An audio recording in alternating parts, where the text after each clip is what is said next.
where I am happy to see many friends, starting Cyril Dunage and Piero Coda, because Cyril is a doctor from my faculty at the Catholic University of Lyon, who wrote an excellent thesis on Maurice Nédoncel under the joint supervision of Piero Coda and the Sophia Institute. Very happy to be here with all other friends. It's a pleasure and a great honor for me to be with you all, but also a source of confusion, as my English is very poor, and I apologize for my bad pronunciation. As you can see with the paper, my talk will be essentially an organization and lecture of text by author who have nourished my thinking since my first book, 22 years ago, Être et don, Simone Weil et la philosophie, followed by Être et grâce, Simone Weil et le christianisme, 2 years ago. Today's presentation is a perspective parallel at the preparation of a new book following The Phénomène et l'entre-deux, this book, pour une métaxologie, published 5 years ago. In my mind, these books form a whole, the purpose of which would be to explore the mainly metaphysical aspects of a Trinitarian ontology. One principle of the source of inspiration is the great work of Piero Coda, who, for example, in Dalla Trinità, in Piccolo Ontologia Trinità con Cyril, present a masterful and unparalleled account of the story of Trinitarian theology and ontology. I don't claim to do the same on the more philosophical side, but I hope to do so in the same spirit of ecumenism of thought by bringing together well-known authors and others who perhaps have been less recognized until now in the field of Trinitarian ontology. The whole thing is probably too long.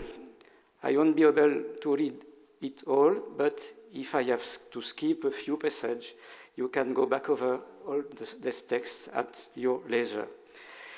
To introduce my argument, I will take 2 examples in contemporary philosophy that arise directly from an absence of a Trinitarian ontology. The first difficulty concerns the representation of God and the divine in the following of Heidegger's critique of ontotheology, for example. And I will take the way in which Hannah Arendt, for which I have also admiration, contrasts in what it's politic, the monotheistic concept of God with human plurality. I quote text 1, "The monotheistic representation of God in whose image man is supposed to have been created. From this point, only man can exist, man being merely a repetition of the same. It's man created in the image of the one and solitary God, with the presupposition of the states of nature as the war of all against all." Oops, no. It's a war of rebellion by each against all other, who become hateful because their existence is insignificant in the eyes of man created in the image of the one and solitary God. The inability to articulate the truth of man and the truth of God illuminates Arendt's rejection of all metaphysics. But it has a profound ring of truth. If God is a solitary being, human plurality has no meaning for him. And in turn, God has no meaning for us. The second difficulty concerns the question of being and stems from the conception of being that it's seen as totally opposed to the truth of the biblical God. where being appears as a principle of identity closed on itself, without relation, life, and possible pluralism. I take here the example of Emmanuel Levinas, many admiration also. But here, two sentences that are striking in the way that Levinas, unlike the tradition stretching, for example, from Boëthius to Thomas Aquinas, substantialize being at essence, conceived according to the sole principle of identity. First, I quote, "Existence is an absolute that asserts itself without reference to anything else." Here, it's Heidegger, no? Second, essence exercises itself as an invincible persistence in essence. It's in the line from Spinoza to Husserl, for example. Phenomenology is only of the essence if we go in this direction. And this conclusion of Levinas, well known, contrary to the thinking of the same, it's towards a pluralism that does not merge into unity that we would like to move.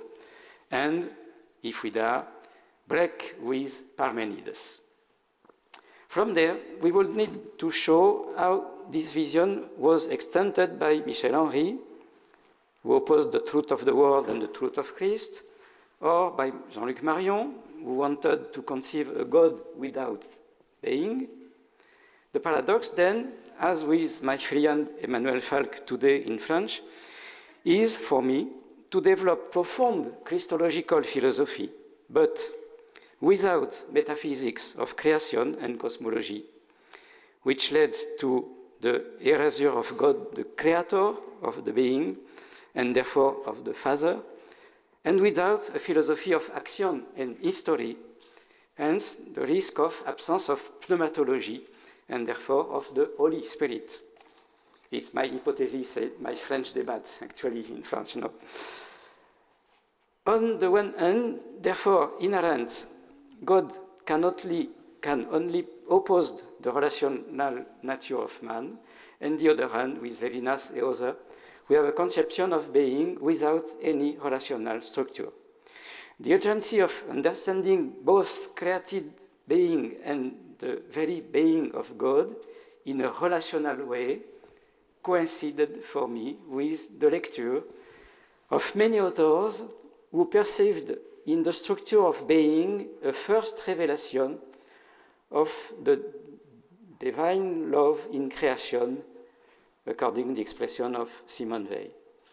It's this vision that opens up the symphony of author gathered in what follows, and I would like in the first part situate different levels of Trinitarian ontology.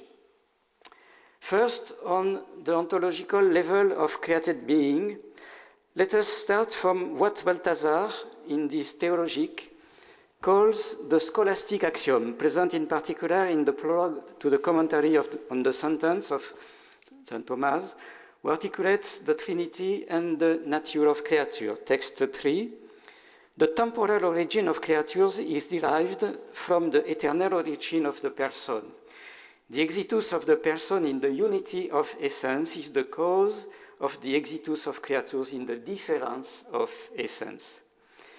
Well, but if after we consider in Aquinas the real distinction between essence, essentia, and existence, actus essendi, esse, in all created substance, this compositio seems perceived principally only as a sign of a metaphysical imperfection, in opposition to the perfect coincidence of essentia and esse in God, without being able to positively reflect this fullness. For my part, I see in Balthasar's theological trilogy the Trinitarian deepening that is absent or only implicit in Thomas, and which I will illustrate it on 3 levels. The first is found in volume 1 of the Theological, entitled Truth of the World. where Balthasar takes up the distinctio realis, essence, existence, but with an influence of Bonaventure, for instead of the expression of essence in existence, here the expression of essence takes place through the world of images. Then the truth of created being, I quote, takes the precise form of a reciprocal renunciation, whereby essence accepts to pass to the plane of apparition and of itself as something manifested through images. And apparition, on the contrary, wants to be nothing more than a function of the revelation of essence. This mysterious movement that cannot be explained in terms of either monism or dualism, thus becomes a positive sign of the Trinitarian being in the fact that the hierarchical and reciprocal interplay of image and essence reveals a structure of mutual self-giving and self-effacement interpreted in a Trinitarian and kenotic manner. Poi, text 4 bis, Glory and Cross provides the Trinitarian key to this truth of being. Balthasar takes up St. Thomas' Trinitarian Christology, understanding the Son as the perfect image of the Father, but then sees in it what illuminates the entire phenomenality of the world, insofar as it is always an analogy in creation of the expression of the Father through the Son. Hence, this extraordinary formula combining theology and phenomenological aesthetics, which you find in relation to Christ at the beginning of the Glory and Cross. In the Christ, he is what he expresses, namely God, but he is not the one he expresses, namely the Father. An incomparable paradox, the primary source of Christian aesthetics, and, more important for me, and therefore of all aesthetics. Another extraordinary thing for me was to find the same idea, quasi the same expression, in someone who had never read a single line of Balthasar and very little of Aquinas, namely Simone Weil, who wrote, text following, "Beauty itself is the Son of God, for he is the image of the Father, and beauty is the image of God." A Trinitarian aesthetics that led to the first quotation of Simone Weil by a Pope, Pope Benedict XVI, who in 209, during a speech to artists in the Sixtine Chapel, himself made the connection between the thought of Balthasar and that of Simone Weil. I quote, "The path of beauty therefore lets us to grasp the whole in the fragment, the infinite in the finite, God in the history of humanity." Simone Weil wrote on this subject, "In everything that arouses in us the pure and authentic feeling of beauty, there is the real presence of God. There is a kind of incarnation of God in the world," Timaeus, Platon, "whose mark is beauty. Beauty is the experimental proof that incarnation is possible. Therefore, all art of the first order is essentially religious." If we return now to Balthasar himself, it's in Theodramatic 4 and in Theological 2 that we find the Trinitarian analogy extended to the totality of being. I take Divine Drama 4, first citation. "Just as the divine persons are themselves only in the opposition that makes them transcend themselves towards others, so created essences are themselves only by referring beyond themselves. All created being is image of the divine being. And in second time, we have this triple determination. It must the determination of its essence in the first place to the Logos, the Son. Why? It reserves from the Father its participation in infinite being, esse, and its openness to self-giving comes from the Spirit, who embodies in God the liberality of love. I conclude this development with paragraph 19 of Cros-et-Merlet's thesis on Trinitarian ontology, which summarizes in one sentence the path opened by Balthasar to decipher in a new way the phenomenality of all in starting from love, from the gift of self, in the way that the phenomenology of love articulates the original self-manifestation of being and existence.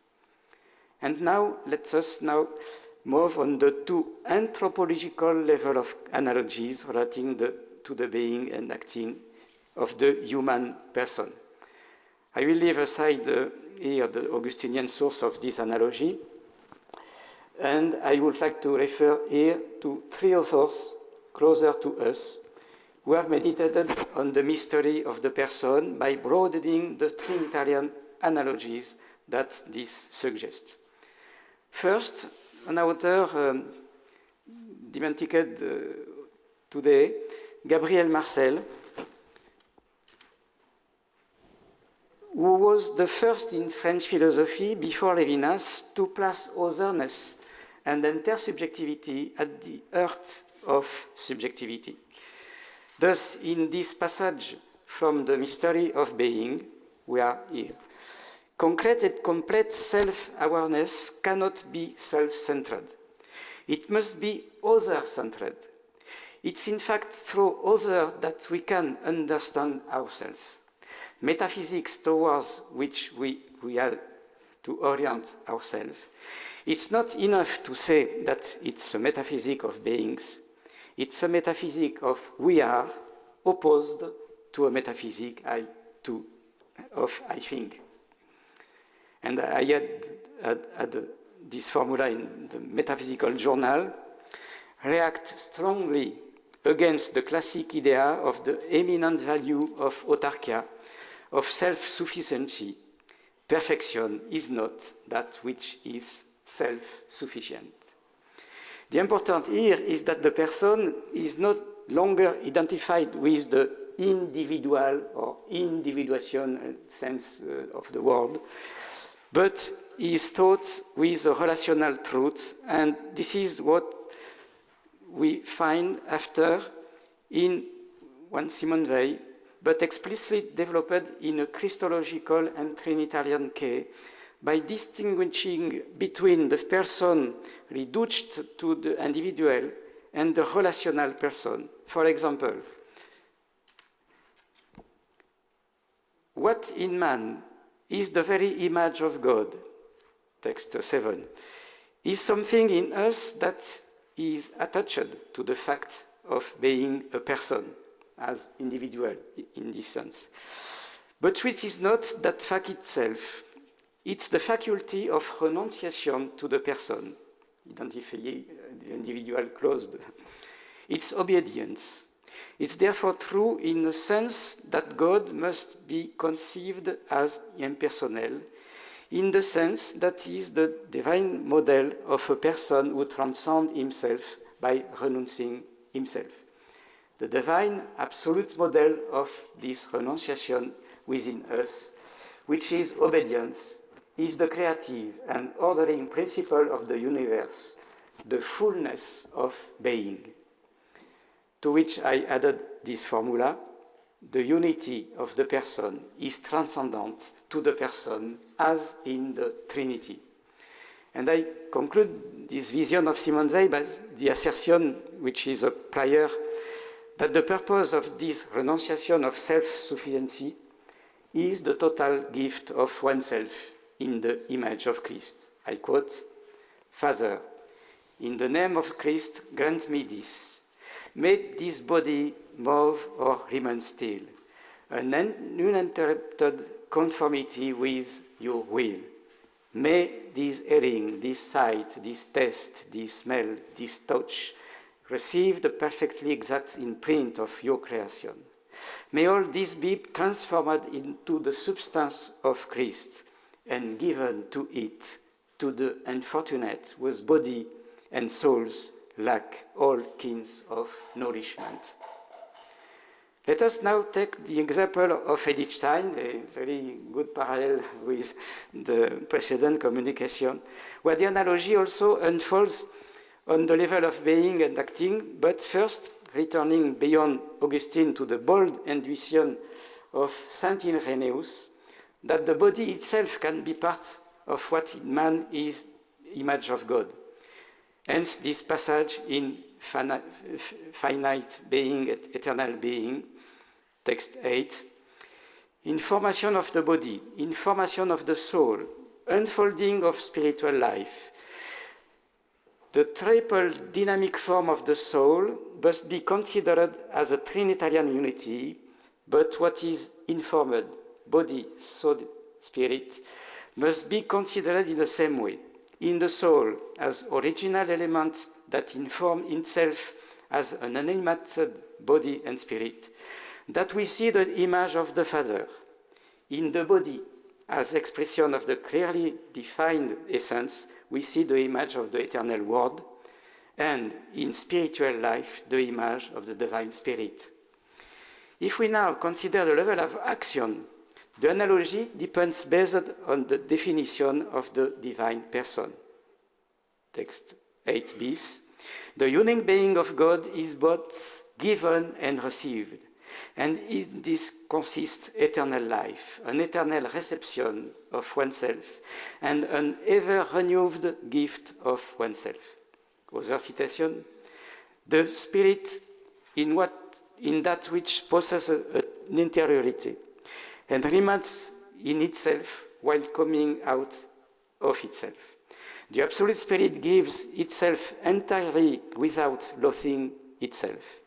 In the total self-giving of the divine persons, whereby each one completely empties himself of this essence, and yet perfectly preserves it, whereby each one is entirely in himself and entirely in the other. We have before us the Spirit in its purest and most perfect realization. And this conclusion.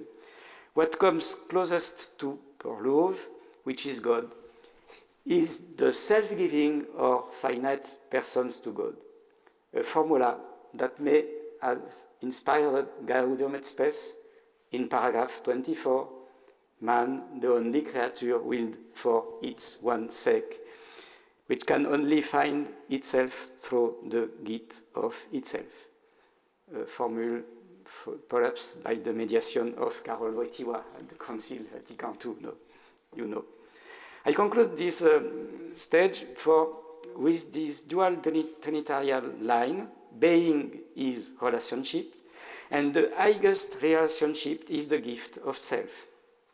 And now, in second part, may more short and conclusive, I propose to explore quickly the type of mediation that constitute being itself, then the type of unity and union achieved through self-giving, using two terms that invite to replace dualistic schema in metaphysics or phenomenology with polarity relationships. First term is metaxology, derived from Simone Weil's adaptation of the theory of metaxu, whereby in Plato, for example, Eros, beauty, or Philia Sophia are intermediaries between man and God. In my book, then, The Phenomenon and the Between, I propose developing a metaxology in order to move beyond the internal debates within phenomenology, which after Husserl and Heidegger became trapped in schemas even more dualistic than those of the metaphysics it claimed to criticize, because always opposing an objectivable or inobjectivable phenomenality. This is what the table on the sheet of paper seeks to condense. I drop this table, non abbiamo il tempo, but l'idea is this. In the phenomenology contemporary, there is always a fragmentation of the ens concretum in phenomenological dichotomy, objectivable, inobjectivable. All authors of this tradition for me. The purpose of metaxology, on the contrary, is to unite the objectifiable and the unobjectifiable phenomenality, as Balthasar does with the expression of essence through image. Because the principle of unification of phenomena and concrete beings is never completely given in the phenomenality, in the perception. This is why phenomena and beings always have a void within them, revealing an openness to the invisible, as the metaphysic of mediation of Blondel or Simone Weil has each remarkably expressed. An example, text 9, in Blondel, things do not come together by themselves. There is always a whole at the top without sufficient consistency at the bottom. Take Simone Weil. Science is one of the holes through which the breath and light of God can penetrate. Another hole is the search for beauty in art. A third hole is misfortune. We must enter through these holes, not through the full places. It's only example, an idea with an extension in Simone Weil for all the world. Other parallelism, in Blondel, no natural solution is solution because we cannot touch being in any way without passing at least implicitly through the one who, as the source of and link of all being, is the universal realizer. Every thought and voluntary act implicitly passes through the point where the choice becomes necessary and decisive between the solicitation of the hidden God and those of selfishness. And in Simone Weil, God is mediation, and all mediation is God. God is mediation between God and God, between God and man, between man and man, between God and things, between things and even between each soul at itself. One cannot pass from nothing without passing from the God. This always leads to a revelation of a ternary structure such that phenomena are always constituted of polarity or opposite. Those principles of unity is not given at the phenomenal level.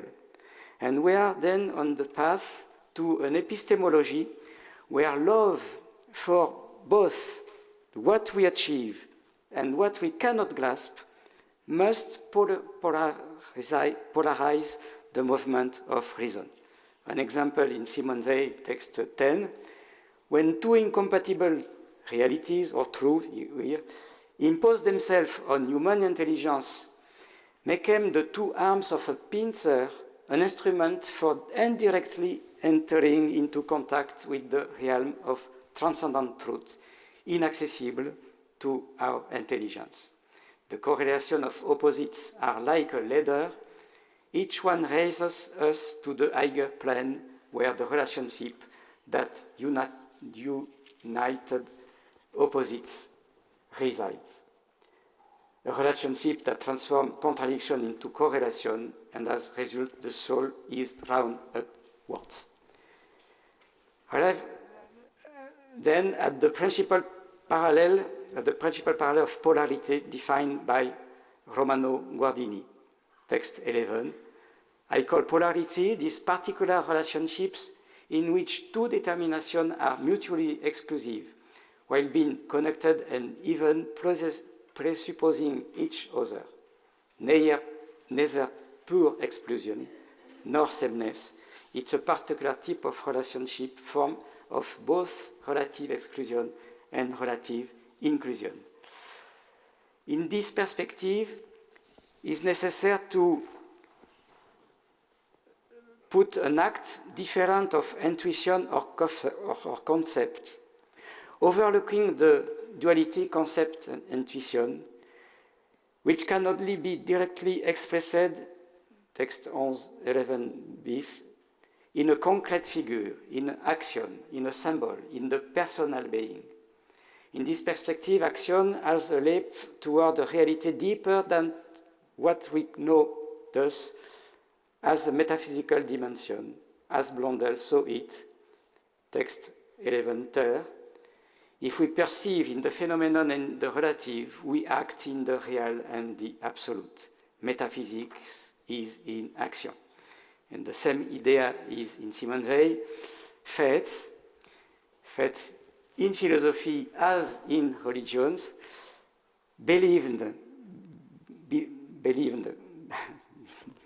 excuse me, you read, that what we cannot grasp is more real than what we can grasp. That can power to grasp is not the criterion of reality, believing finally that the ungraspable nevertheless appears hidden. The second term, arrive à my conclusion, I drop other text, is the term of synthology. It's a term proposed by a theologian lyonnaise, friend of Henri de Lubac, Jules Montchanin, who, instead of succeeding him in Lyon, felt called to India to found an ashram dedicated to,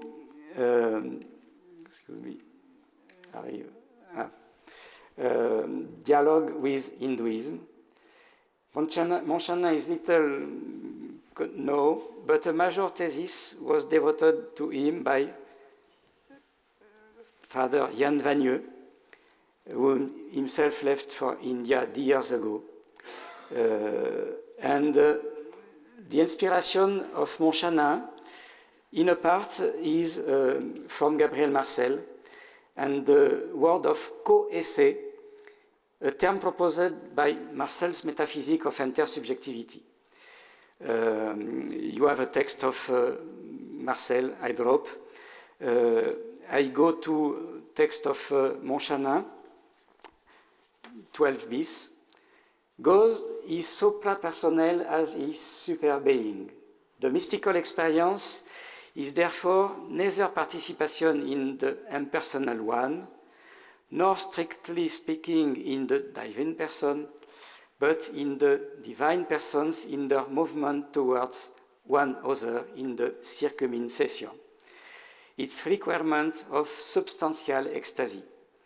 Synontology, from Sun and I, being with, want to link Gabriel Marcel co-essay and the Vedantic Samsat being together, where the concept of fullness, purnata in Sanskrit, is more essential than those of the one and the multiple in the Greek tradition, with the intention of being the metaphysical expression of circumcision.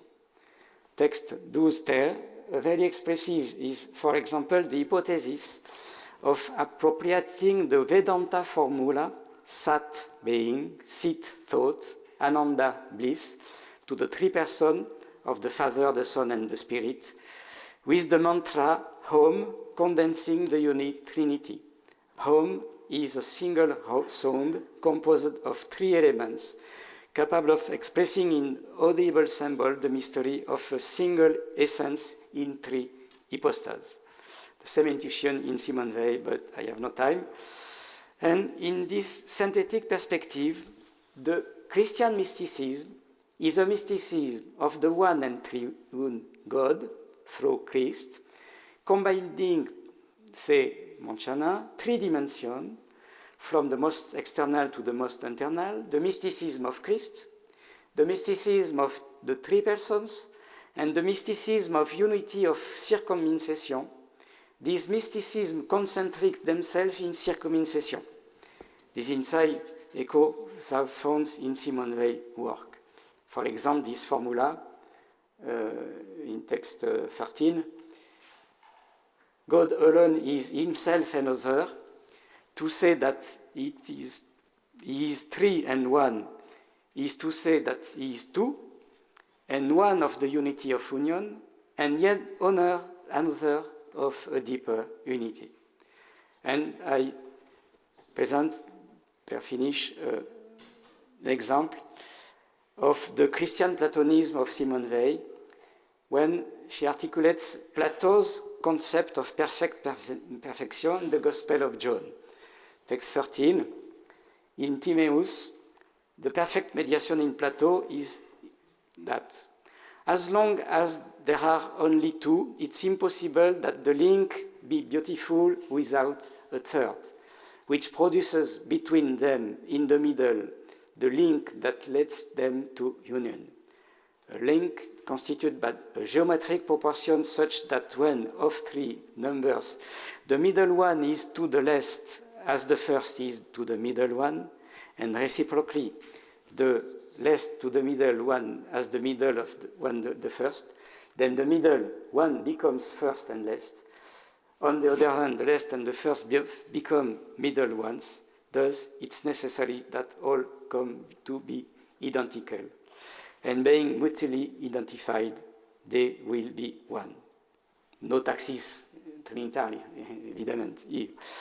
But in Simone Weil, immediately in the same page, the link is with St. John. Holy Father, keep them in your name, those who you have given me, so that they may be one as we are one, so that they may all be one as you, Father, are in me and I am in you, so that they too may be in us. And the glory that you have given me, I have given to them, so that they may be one as we are one. May I be in them and you in me, so that they may be made perfect in unity. The marvel here is the interplay of a double reciprocity, and even though one of its level plays or between incommensurable terms. But this incommensurability is overcome by the dual nature of Christ, who brings humanity into divine life. I have not the time to develop the end. I stop here for no through. Thank you for your attention.